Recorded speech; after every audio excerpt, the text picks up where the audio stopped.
क्या है बोर्डमास का नियम, इस बात को हम लोग समझते हैं। ठीक है, बोर्डमास में देखिए बी का मतलब होता है ब्रैकेट, ओ का मतलब होता है ऑफ, ऑफ का मतलब क्या हो गया गुणा या का। ऑफ का एक्चुअली होता है का, लेकिन जहां का लगता है उसका मतलब हो जाता है गुणा, वहां यानी हम गुणा का सिंबल यूज करते हैं। डी का मतलब है डिवीजन यानी भाग, एम का मतलब है मल्टीप्लिकेशन यानी गुणा, और ए का मतलब है एडिशन यानी जोड़, और यस का मतलब है सब्ट्रैक्शन। ठीक है, यानी घटाना।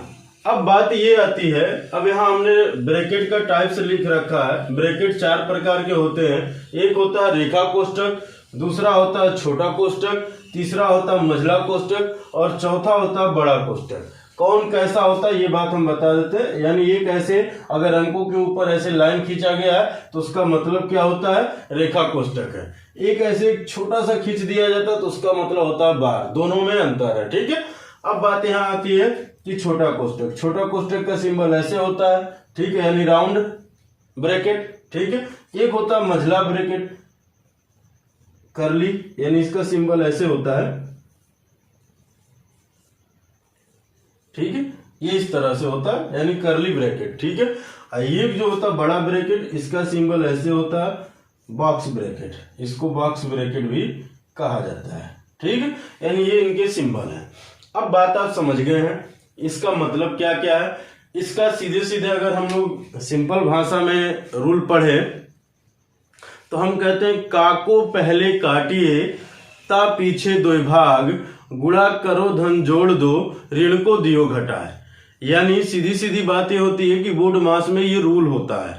इसी चीज को एक सिंपल सी भाषा में क्या कहा गया, बोर्ड मास में ये जो पूरी वैल्यू लिखी गई उसको क्या कहा गया कि का को पहले काटिए ता पीछे दो भाग, गुणा करो धन जोड़ दो, ऋण को दियो घटाए। ये बहुत सिंपल सी बात है।